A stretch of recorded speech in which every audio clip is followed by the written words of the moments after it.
परम पूज्य संत स्वामी श्रद्धानंद जी महाराज का सत्संग सबसे पहले सुनने के लिए हमारे YouTube चैनल यथार्थ वाणी को सब्सक्राइब करें और साथ में बेल आइकन बटन को जरूर दबाएं। ओम श्री सद्गुरुदेव भगवान की जय। गुरु ब्रह्मा गुरु विष्णु गुरुदेवो महेश्वरः।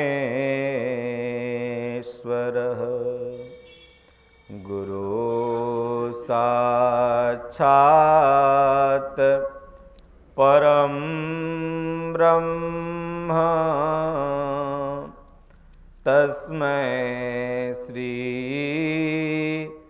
गुरुवे नमः। अखण्डमण्डलाकारं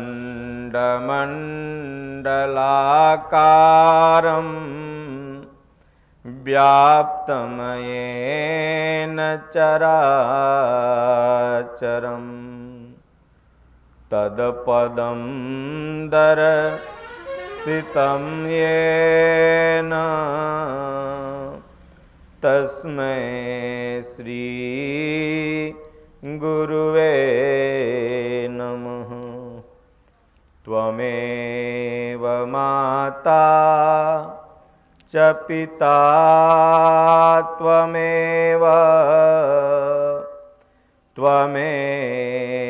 बन्धु च सखा त्वमेव विद्या द्रविणं त्वमेव सर्वं मम देव। जहि विधि होहि नाथ हित मोरा करहूँ सो बेगी दास मैं तोरा। जा पर कृपा राम कर होई ता पर कृपा करहि सब कोई। विश्वनाथ मम नाथ पुरारी त्रिभुवन महिमा विदित तुम्हारी। शिव सेवा कर फल सुत सोई अबिरल भगति राम पद होई। राम ही भजहि तात शिव धाता नर पामर कैतिक बाता। जासु चरण आज शिव अनुरागी तासु द्रोह सुख चहसी अभागी। बिनु सतसंग विवेक न होई अराम कृपा बिनु सुलभ न सोई। स्वर्ग नरक अपवर्ग सुख धरि अतुला एक अंग। तोलन ताहि सकल मिली जो सुख लव सतसंग। संग। बोलिए श्री सद्गुरुदेव भगवान की जय। जीव, मनुष्य, भक्त, मानव ऐसा क्या करे कि उसका नया वर्ष मंगलमय हो? कौन सा ऐसा कार्य करें आप कि आपके जीवन में खुशियां आ जाए?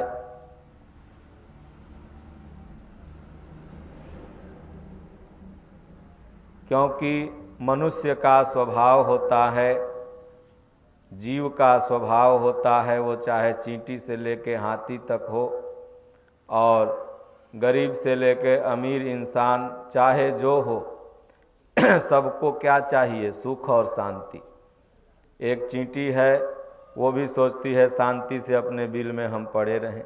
कुत्ता है, वह भी सोचता है शांति से हम कहीं बैठें, दो रोटी मिलती रहे। गरीब आदमी है, वह भी चाहता है कि हम शांति से कहीं पड़े रहें और हमें दो रोटी मिलती रहे। अमीर है, टाटा, बिरला, अंबानी, तमाम ऐसे धनपति हैं, वो लोग भी यही चाहते हैं कि हम शांति से पड़े रहें। अर्थात शांति एक ऐसी चीज़ है जो जीव से लेकर के शिव तक, गरीब से लेके अमीर तक, इंसान से लेकर देवता तक सभी को चाहिए, लेकिन मिलेगी कैसे? कि आपका नया वर्ष जो 2021-20 के बाद आया है वह सुखमय हो जाए, या आने वाला जीवन सुखमय हो जाए। तो कहते हैं अब कल की बात बना ले रे, जो बीती बीत गई, दुनिया की रीत नई। अब कल की बात बनाओ, जो बीत गई उसको गांठ बांध के मन में रखने से क्या होगा? अब आने वाला कल हमारा सुखमय हो, भविष्यमय हो, शांतिमय हो, प्रेममय हो। बीती हुई बात का बार बार चिंतन करने से, स्मरण करने से और मन अशांत होता है। वो चाहे सुख की बात हो और चाहे दुख की बात हो। कोई भी मनुष्य कहीं भी बैठता है तो वो वर्तमान की बात नहीं करता है। कहीं मित्र यार में बैठेगा तो कहेगा कल हमने ये किया था, या कल हम ये करेंगे। ये नहीं कहता है कि आज हम क्या कर रहे हैं। अर्थात कल पर ज़्यादा विश्वास होता है और कल को तो किसी ने देखा ही नहीं। कल आते आते एक दिन काल आ जाता है। इसलिए जब कोई कहे चोरी करो तो आप कहिए काल करेंगे, कोई कहे किसी को मारो तो कहो काल करेंगे, और जब काल आएगा तो वो हो जाएगा आज। तो काल कभी आता ही नहीं, कल कभी आता ही नहीं। और भजन करेंगे तो कहो कि आज करेंगे, प्रेम करेंगे तो आज करेंगे। इसलिए जो व्यक्ति अपने वर्तमान को सुधार लिया, वर्तमान जिसका मंगलमय हो गया, वही महान है। और जो यहाँ से मरता है तो उसको मुक्ति मिलती है। इसलिए कबीर साहब ने भी बड़ा सुंदर ढंग से कहा कि जबई से चेतई तबई से सुधरी, जन्म के उघरी जन्म के उघरी। ये जन्म जन्म से जीव उघार है। इसको भगवान के भजन रूपी वस्त्र नहीं पहने हुए है। जब से चेत जाओ तभी से सुधरने का प्रयास इंसान को करना चाहिए। इसलिए कबीर साहब ने कहा कि चेत करो बाबा बिलार मारे मटकी। ये माया रूपी जो बिलार है ना, ये आपके आयु रूपी, भजन रूपी, सेवा रूपी मटकी को कब नष्ट कर देगी। मटकी में हड़िया रहता है, दही रहता है, और बिलार उसको देखते रहती है। जैसे ही मौका पाती है हड़ांगना खा लेते। उसी तरह माया को बिलार की संज्ञा उन्होंने कहा, इसलिए चेत करना है। तो ये जीवन में सुख आएगा कैसे? तो गोस्वामी तुलसीदास जी ने रामचरितमानस में बड़ा सुंदर ढंग से लिखा कि बिनु हरि भजन न जाहि कलेसा। बिना हरि के भजन से जो कलेश है, दुख है, अशांति है, यह दूर होगी ही नहीं। अब नया वर्ष आता है, बहुत लोग अमानुषी भोजन, मांस, मछली, मदिरा, दारू, ताड़ी पिए, रात भर नाचे गाए और कहें हम नया वर्ष मना रहे हैं। क्या मना रहे हो? क्या बदल गया? 2020 में ऐसा कौन सा चीज़ नहीं था जो 2021 में चला आया और तू नया वर्ष मनाने लगे? संस्कृत शब्दकोश सनातन संस्कृति के अनुसार तो हम लोग का नया वर्ष चैत बरस में चालू होता। चैत चहत चित चोर को चेला चतुर सुजान, चित को मिला न चौधरी भई चित में गलतान। चैत बैसाख जेठ अषाढ़ वहाँ से चालू होता है। देखते हैं उस समय जितना भी आप वृक्ष देखिएगा सब में नया पत्ती आ जाएगा, जितना भी आप आम के पेड़ देखिएगा सब बौर जाएगा। तो उसमें दिखता है कि कुछ नया हुआ, लेकिन वह भी नया का प्रतीक नहीं है और न यह भी नया का प्रतीक है। माता सबरी कई वर्षों से गुरु के आश्रम में रह के उसके बाद गुरु आश्रम से जब निकली तो गुरु आदेश पर वो प्रतिदिन फूल बिछाती। उसमें कई बरस बीत गए, लेकिन उन्होंने कभी नहीं कहा कि ये मेरा नया बरस आ गया। लेकिन जब भगवान आए माता सबरी के कुटिया में और भक्ति का उपदेश जब भगवान देते हैं तो माता सबरी कहती है ये नवधा भक्ति है। वहीं से उनके जीवन में नया हुआ। अर्थात जब आपके हृदय में राम आ जाएं, भगवान आ जाएं, ईश्वर आ जाएं, जिस दिन से आप राग द्वेष छोड़ के भजन भक्ति करने लगे उसी दिन से आपके जीवन में नया वर्ष आ गया। माता सबरी भगवान से कहती हैं, हे प्रभु मैं अधम हूँ, अधम ते अधम अधम अति नारी, अति नमः मैं मति मंद दुखारी। हे भगवान अधम हूँ, अधम में भी मति की थोड़ी मंद हूँ अर्थात कम हूँ और उसमें भी नारी हूँ। क्या प्रभु आप कभी हमें उपदेश देंगे, हमारे जीवन में भी कभी सुख शांति ये नया आएगा? भगवान कहते हैं कि देखो माता, कहाँ रघुपति सुनु भामिनी बाता, मानहु एक भगति करनाता। मर्यादा पुरुषोत्तम भगवान श्री राम कहते हैं कि हे माते, हमारे और तुम्हारे भक्त और भगवान के बीच में तो मात्र केवल एक ही नाता है, वह है भक्ति का, प्रेम का, भाव का। इसमें जात पात कहाँ से आ गया, इसमें धन और बल कहाँ से आ गया? अगर भगवान और भक्त के बीच में कुछ आ जाता है तब वो भक्ति कहाँ, वो तो रोड़ा हो गया। इसलिए भगवान कहते हैं कि जाति पाति कुल धर्म बड़ाई, धन बल परिजन गुण चतुराई, भगतिहीन नर सोहहि कैसे, बिनु जल बारिद देखिय जैसे। भगवान कहते हैं जाति पाति। तो आप कहेंगे कि महाराज जी ये जाति पाति क्यों बनी है? तो ये जैसे खेत का चकबंदी होता है ना, तो इसी तरह समाज का ही चकबंदी है कि समाज लड़े ना, आपस में झगड़े ना, अपना बेटी रोटी का संबंध अपने बेटी रोटी में करे। मात्र इसीलिए जाति का निर्माण हमारे बुजुर्गों ने, पूर्वजों ने, महापुरुषों ने किया था। लेकिन बाद में यही जाति पाति रूढ़ी का रूप ले लिया कि मंदिर में छोट जात नहीं जाएगा, मंदिर में सिर्फ पंडित जा सकते हैं, दूसरा जात जाएगा तो धर्म नष्ट हो जाएगा। भला बोलिए भगवान स्वयं सबरी का छुआ खाते हैं, वो भी झूठा, लेकिन उनका धर्म नष्ट नहीं हुआ, वो मर्यादा पुरुषोत्तम कहलाए। तो इसलिए कुछ लोग ऐसे हैं जिनकी धर्म से रोजी रोटी चल रही है, वहीं समाज में थोड़ा द्वैत का भाव डालते हैं। जो महापुरुष होते हैं, संत होते हैं, वो सबको लेके चलने का प्रयास करते हैं और यही उनका उपदेश होता है।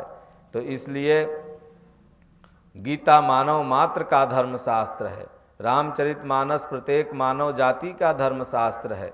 उसमें कहीं से ये नहीं कहा गया कि ये केवल इसको यही जात पढ़ सकता है, उसमें सब पढ़ेगा। भगवान भगवान इसलिए बने कि सबको लेके चले, और रावण इसलिए रावण बन गया कि वो केवल अपन परिवार के लेके चला। रावण देखते थे अपना परिवार के सिवा किसी को मुक्त कराया, सोचा जितना हमार खानदान रहे उतने भगवान के हाथे मरे और उतने मुक्त हो जाए। लेकिन प्रभु तो गीध अमिष खग आमिष भोगी, अगति दीन्ही जय जाचत जोगी। गीध को जो मांसाहारी था, निश्चरों को निश्चरहीन करहु मैं भुज उठाई पन कीन, सकल मुनिन के आश्रम जाय जाय सुख दीन। तो जब कोई भी व्यक्ति भगवान का भजन चिंतन करने लगता है, उनको याद सुमिरन करने लगता है, तो उसके जीवन में सुख शांति आती है, वही नया वर्ष है। तो भगवान कह रहे हैं कि जाति पाति कुल धर्म हम नहीं देखते, हम तो केवल भाव देखते हैं। और अगर भक्ति नहीं है तो जैसे ये बादल खूब छाया हो अब बारिश न हो, तो बादल को लोग कहता है कि देखो ना बदरी छाया वर्षा नहीं हुआ। तो भगतिहीन नर सोहं कैसे, जिसके जीवन में भक्ति नहीं आई वह क्या है? जिन हरि भगति हृदय नहीं आनी, अजीवत सब समान ते प्राणी। गोस्वामी जी इससे ज़्यादा क्या कहेंगे? कहें कि अगर जिसके हृदय में हरि की भक्ति नहीं आई, सुबह शाम बैठ के सीताराम सीताराम सीताराम ओम ओम का जाप नहीं किया, वह देखने में रोबोट है, मात्र रोबोट पशु है। उसके हृदय में भक्ति नहीं आई तो जिंदा जी शव है, शव माने लाश। तो इसलिए कहते हैं कि हे माता सबरी, तुम्हारे अंदर तो भक्ति बसी हुई है, लेकिन तुमने जगत के हित के लिए प्रश्न किया है, तो तुम्हें मैं नवधा भक्ति का उपदेश करूंगा। ये नवधा भक्ति जिस दिन से आपके अंदर आ गई, उसी दिन से आपके जीवन में नया वर्ष हो जाएगा। तो नवधा भक्ति क्या है, आइए हम आपको बताते हैं। गोस्वामी तुलसीदास जी रामचरितमानस में बहुत सुंदर ढंग से यह सबरी माता का प्रसंग लिखते हैं। भगवान कहते हैं, हे मैया सबरी सुनो, पहला भक्ति क्या है? तो प्रथम भगति संतन कर संगा, दूसरी रति मम कथा प्रसंगा। प्रथम भक्ति है संत महात्माओं का संग। कहीं भी सत्संग हो, संत हो, वहाँ पर जाओ, उनसे कुछ पूछो, उनसे आशीर्वाद लो, और वहाँ ऐठ के कभी मत जाओ, क्योंकि साधु ते होई न कारज हानि, इनसे हट करियों पहचानी। संत महात्मा से हट करके कुछ न कुछ पूछो, क्योंकि संत सबके होते हैं, पूरे समाज के होते हैं, किसी एक के नहीं है। वहाँ जाओगे तो कुछ न कुछ ज्ञान ही मिलेगा। इसलिए जब जाओ तो मन वचन कर्म से शुद्ध हो के जाओ, और नहीं तो साधु संत तो श्राप देते नहीं है, लेकिन तुम्हारा कर्म ही तुमको श्राप बन के मिल जाएगा अगर वहाँ अशुद्धि से जाओगे तो इसलिए कहते हैं कि प्रथम भगत संतन कर संगा। भक्ति का शुरुआत ही है संत महात्माओं का संग। ये प्रभु की वाणी अगर कान में आपके जा रही हो, चाहे किसी आपके दुश्मन के मुख से ही क्यों न निकल रही हो, लेकिन निकल तो रही हो राम नाम की वाणी, भगवान की वाणी, इसलिए उसको सुनो। वो आपका बशर्ते दुश्मन ही क्यों न बोल रहा हो, लेकिन बोल तो रहा है राम नाम, इसलिए श्रद्धा से सुनो। गोस्वामी जी ने कहा कि जो कह दिया कि हमने तो बहुत राम नाम जप लिया, वह व्यक्ति अभी कुछ नहीं जपा। भर ही निरंतर हो ही न पूरे। ये ऐसा समुंदर है भगवान का नाम कि कभी भरता ही नहीं। जितना जपोगे उतना ही कम है। लगता है कि और जप लें और जप लें, नित नया होता है। माता सीता के माता अनुसुईया जो वस्त्र दी थी वह नित नया होता था। नित नया मानस में आया है प्रसंग, वो रोज नया हो जाए, उसको साफ नहीं करना पड़ता था। तो वह नया बरस है। कौन? भक्ति रूपी वस्त्र पहनाई थी माता अनुसुईया ने सीता जी को, जब भगवान चित्रकूट में वन में जा रहे थे। तो ये भक्ति रूपी जो वस्त्र है ना, ये नया होते जाता है। तो इसलिए चुनर में दाग कहाँ से लागल, ये शरीर रूपी चुनरी में कबीर साहब कहते हैं जो दाग लग गई है, तो भक्ति रूपी कहें के भक्ति के पानी ने ले न मूर्खा, है संतों के पासा। ये ज्ञान रूपी साबुन, भक्ति रूपी पानी से ये जो हमारा शरीर में दाग, हमारे चित्त में दाग लग गया है, यह धीरे धीरे छूट जाता है।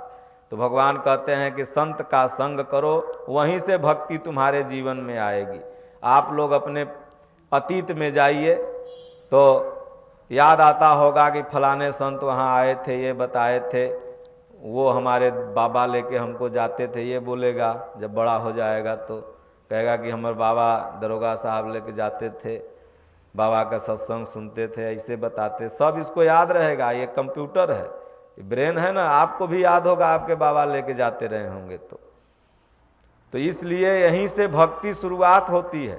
इसलिए भगवान राम का नाम किसने रखा था? गुरु ने रखा था।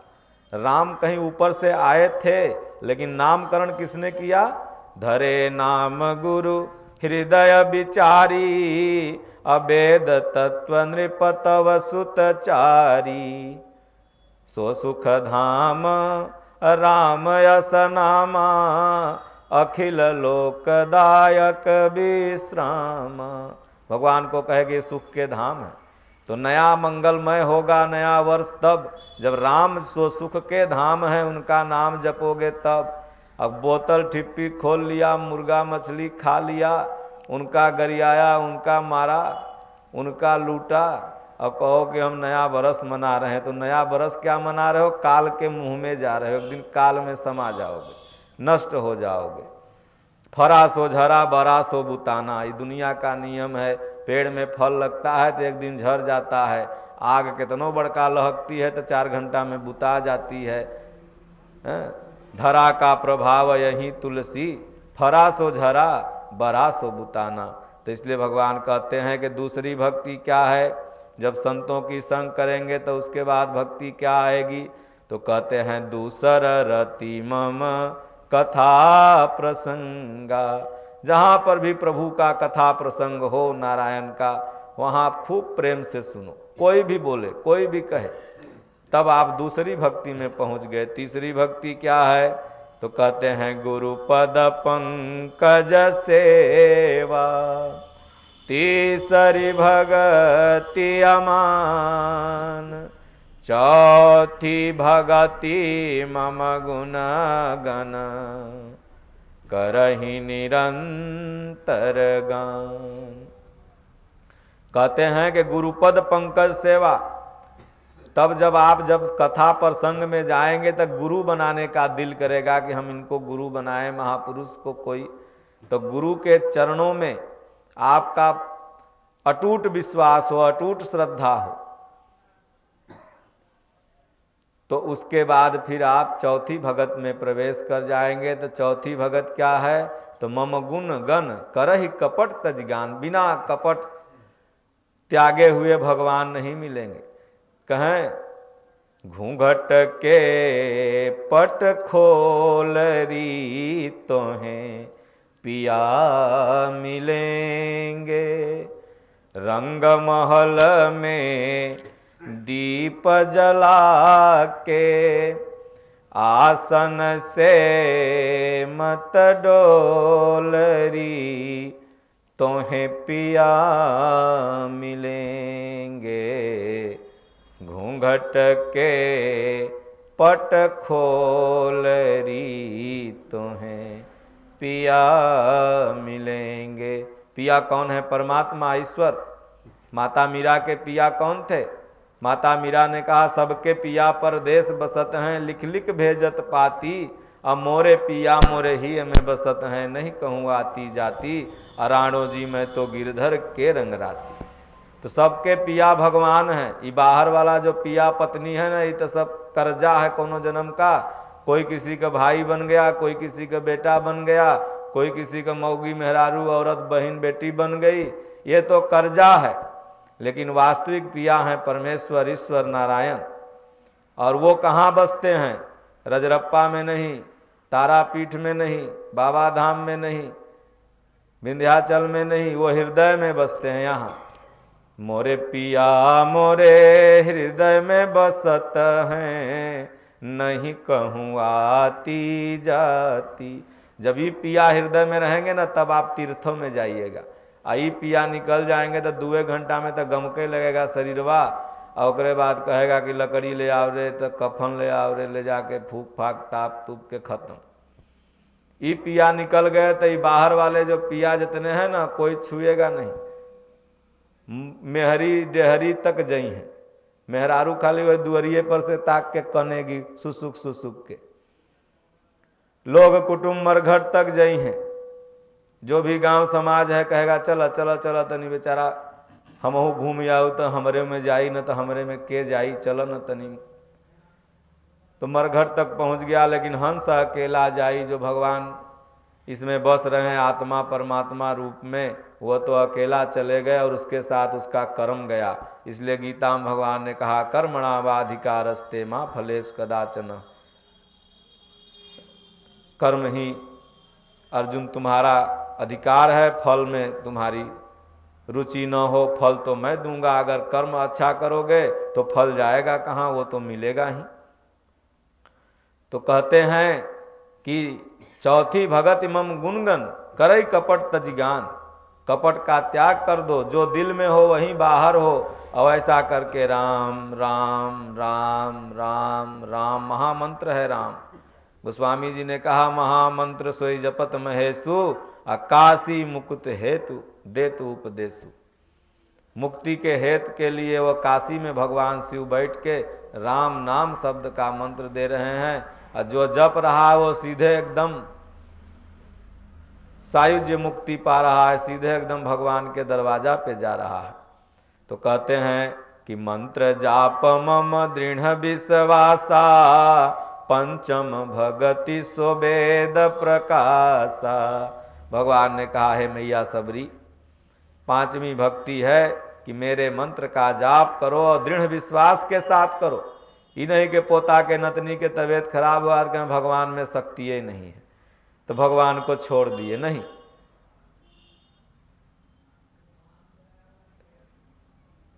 मौरध्वज के तरह याद करिए कि बेटा को काट दिए, माथा पर से आधा आधा शेर के डाल दिए, और उसके बाद भगवान कहें कि बुलाओ तो आया और जिंदा थाली में खाने लगा। भक्ति और विश्वास मौरध्वज जैसा होना चाहिए। तमाम ऐसे भक्त हुए, माता मीरा विश्वास करके विष ही पी ली कि भगवान जाने, और विषय अमृत बन गया। तो इसलिए कहते हैं मंत्र जाप मम दृढ़ विश्वासा, पंचम भगति सो वेद प्रकाशा। ये वेद में प्रकाशित है, यही पंचम भक्ति है। आगे कहते हैं 6वीं भक्ति क्या है सबरी सुनो कि खठदम शील विरति बहु कर्मा, निरत निरंतर सज्जन धर्मा। सज्जनता से पेश आओ, माता हो पिता हो गुरु हो भाई हो बड़े हैं तो उनसे आपको सज्जनता से मिलना है। क्योंकि जग में मिले न सहोदर भ्राता, सब कोई मिल जाएगा लेकिन भाई तो नहीं मिल सकता है, माई नहीं मिल सकती है, बाबू नहीं मिल सकता है, माई बाबू किसी को दूसरे को नहीं बना सकते हैं। तो इसलिए कहते हैं कि खठ दमशील विरति बहुकर्म। ये 6वीं भक्ति क्या है? तमाम जो आपके अंदर नाना तरह के संसारिक कर्म है उसको छोड़िए और एक कर्म करिए, कर्म एक आराधना अजहि विधि रीझे राम। गोस्वामी जी ने मानस में लिखा, आराधना में लग जाइए, क्योंकि चौथेपन नृप कानन जाहि। चौथेपन में राजा लोग सीधे सब त्याग के और उसके बाद वन में चले जाते थे। मनु शतरूपा ने यही किया था कि होई न विषय विराग भवन बसत भा चौथपन हृदय बहुत दुख लागी जन्म गयऊँ हरि भगति बिनु। यही चौथापन जब आपके जीवन में आ जाए, विषयों से वैराग्य हो जाए, तभी आपके जीवन में नया वर्ष आ गया। उसी दिन से आपने एक नया काम चालू कर दिया और उसी दिन से आपने भक्ति प्रारंभ कर दिया। वही नया साल है। नहीं तो खाते रोज थे, पैखाना करने रोज जाते थे, मौगी से रोज लड़ते थे, बेटवा को डांटते प्यार करते थे, डेली सब कुछ जो करते थे वो तो 21 में कर ही रहे हो, तो नया कहाँ से हो गया? सब पुराना वाला ही नया है। 20 लिखा रहा था 21 लिखा जाएगा और अगला साल ये 2100 पुराना हो जाएगा, अब 22 नया आ जाएगा। ये तो अब पता लगा कि जिंदा रहेंगे कि मर जाएंगे कौन जाने। तो ये नया कहाँ हुआ? ये तो तिथि केवल बदल गई, वर्ष बदल गया, एक ग्रह नक्षत्र दूसरे ग्रह नक्षत्र के नज़दीक चले गए।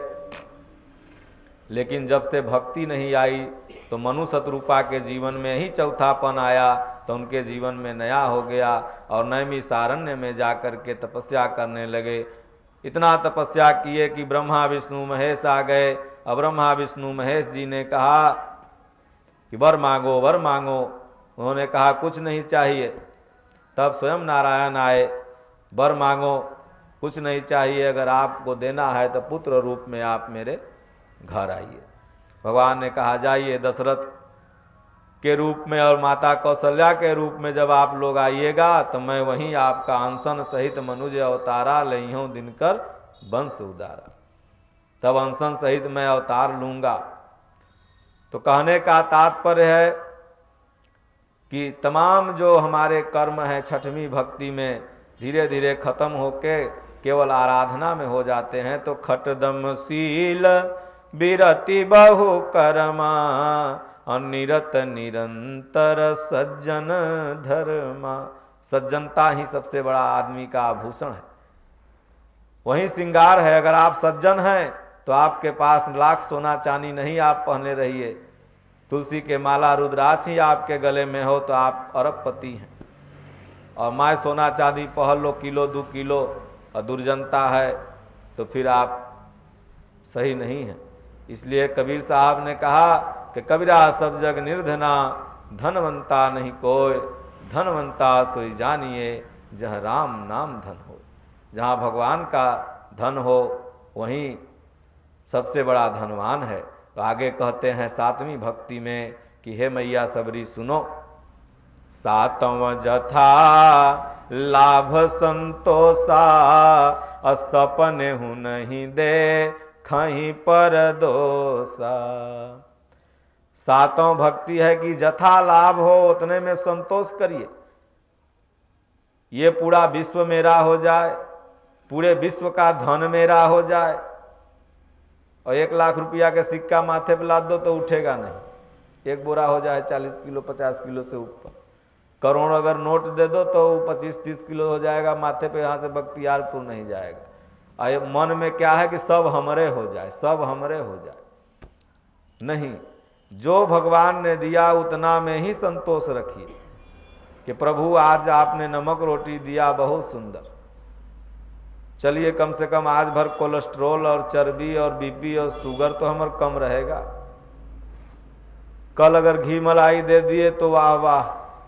जो दिए जथा लाभ संतोषा सपने हूँ नहीं देखूं पर दोषा। सपने में किसी का दोष नहीं देखिए, अपने ही अंदर दोष देखिए। सत्य है साधना में कमी रह गई, कैसे कह दूं प्रभु की कृपा में कमी। सत्य है साधना में कमी रह गई। बहुत लोग भगवानों को दोष देते हैं, क्या बताएं भगवान हमरा ऐसे ऐसे किए, तो भगवानों ऐसे करते थे, किसी का दोष नहीं। कबीर साहब ने इसी को ठेठ भाषा में कहा कि बुरा जो देखन में चला, बुरा न मिलिहा कोई, जो दिल ढूंढा अपना, मुझसे बुरा न कोई। इन आँखों से पूरे संसार की बुराई दिखती है लेकिन अपनी नहीं दिखती, और जिस दिन से अपनी बुराई दिखने लगे वहीं भक्त है, वहीं महापुरुष है, वहीं संत है। तो आगे कहते हैं,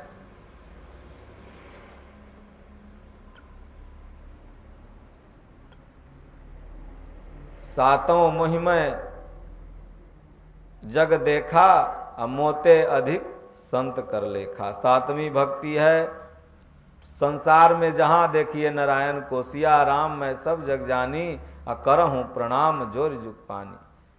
सब जगह भगवान को देख के ही उनको प्रणाम कर लिए। दुश्मनों में भगवान है, कुत्तों में भगवान है, चींटियों में, गधों में, सुकुरों में, सब में। हमारे दादा गुरु महाराज जी जब इस स्तर पर पहुँचे तो जब दतुवन तोड़े थे पेड़ में, पहले ब्रश मंजन तो था नहीं, तो जाए तोड़े तो उनमें भगवान दिखने लगे, तो छोड़ दें, गोड़ लग के हट जाए।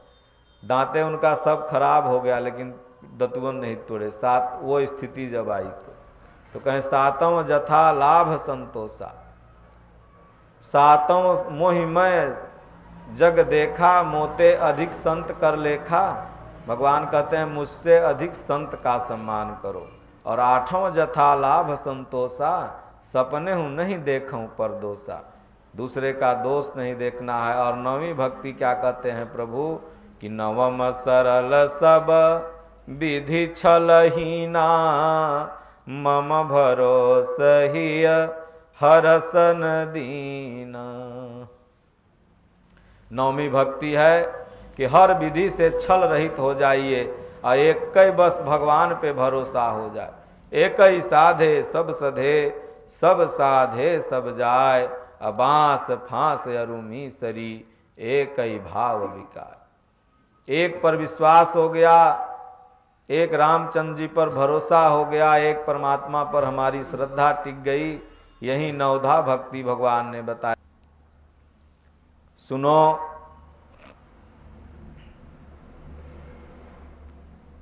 तुम्हारे अंदर तो ये नौ भक्ति है, लेकिन कोई भी जीव को अगर इसमें से एक भी भक्ति होगा तो उसके जीवन में नया हो गया। नवम हूँ एक हूँ जिनके होई, अन्नारी पुरुष सच राचर कोई, सो अतिशय प्रिय भामिनी मोरे, सकल प्रकार भगति दृढ़ तोरे।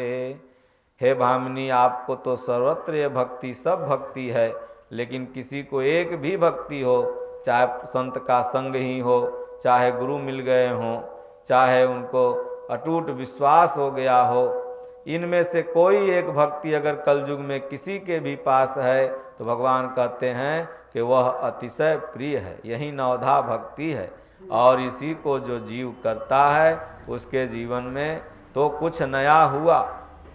इसलिए राम नाम कहे ना, केदार उदार भजन गाता है कि नित्य बढ़े घटे नहीं कबहूँ।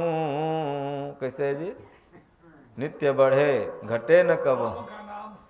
हाँ, राम के नाम सड़े न गले, नहीं घून लगे नहीं होत पुराना।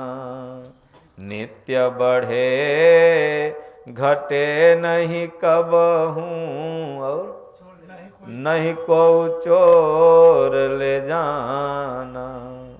कहते हैं राम जी का जो नाम है नित्य नया हो रहा, और यही अगर आप जप रहे हैं तो आपके जीवन में रोज नया होगा। फिर कहते हैं कि बालन बाका कर सके जो जग बैरी होए। अगर प्रभु अनुकूल हो गए, राम जी अनुकूल हो गए, पूरा संसार दुश्मन क्यों न हो जाए, लेकिन वो बाल बाका नहीं कर सकता है। इसलिए चलते फिरते उठते बैठते सोते जागते 2020 में नहीं जपे तो 2021 में जप लो। 22 का इंतजार मत करो। दिसंबर में नहीं जपे तो जनवरी में जप लो। फरवरी का इंतजार मत करो, क्योंकि कबीरा गरवन कीजिए काल गहे हैं केस, ना जाने कब मारी हैं क्या घर क्या परदेश। काल हमेशा ही माथा पकड़े हुए। कितना जल गए गंगा जी में, लेकिन एक को बित्ता गंगा जी ऊपर नहीं हुई। एक महात्मा थे, चिता के किनारे बैठे थे, कुछ ऐसे ऐसे ढूंढ रहे थे। सब बोले महाराज क्या ढूंढ रहे हैं आप इसमें बैठ के? बोले ढूंढ रहे हैं कि जो मरा था ये बड़ा अभिमानी था, बड़ा घमंडी था, इसका घमंडवा किधर है, अभिमनवा किधर है, बड़ा धनवान भी था, इसका धन किधर है, वह ढूंढ रहे हैं इसको। इसलिए भजन हम बजाते हैं सुबह, एक दिन नदी के तीरे जात रहली धीरे धीरे, सुंदर शरीरिया में अगिया जारे लाहोरा। तो इसलिए कितने जर गए, कितने चले गए, फिर भी आदमी को लगता है शायद हम बच जाएं। तो आप बचेंगे, आप अमर होंगे, लेकिन कब? जब भगवान का नाम जपेंगे, राम नाम जपेंगे। तो कहें राम नाम जपेंगे तो मरेंगे नहीं, शरीर सदैव रहेगा? नहीं, शरीर तो भगवान स्वयं नहीं रख पाए, राम जी नहीं रख पाए, कृष्ण जी नहीं रख पाए, लेकिन वह व्यक्ति, उसका गुण, उसका चरित्र अमर रहेगा। बहुत ऐसे महापुरुष है, जब परमहंस बाबा जिस मंदिर में आप लोग बैठे हैं आज अमर हैं, नहीं हो के भी हमारे आपके बीच में हैं, तो यही अमरता है। ऐसा नहीं कि हम शरीर से रहेंगे। अरे तो इंजन है, आज गाड़ी नहीं है तो कल पुरान होगा, और कल पुरान होगा तो फिर दूसरा आएगा, फिर दूसरा आया तो वो पुरान होगा। ये तो शरीर है, बदलते रहेगा, नया नया इंजन मिलते रहेगा, लेकिन नाम अमर रहेगा। इसलिए भगवान का नाम जपिए तो आपके जीवन में नया साल है। नहीं तो इसे दारू ताड़ी पियोगे तो वो तो काल के मुंह में एक दिन समा जाओगे और नया साल होगा भी नहीं, पुराना ही रहेगा। 84 लाख जोनी में भटकोगे तो पुराने में न भटक रहे हो। इसलिए कहते हैं कि काल ही कर्म ही ईश्वर ही मिथ्या दोष लगाए। बोलिए श्री सद्गुरुदेव भगवान की जय। हरि ओम। शांति शांति शांति।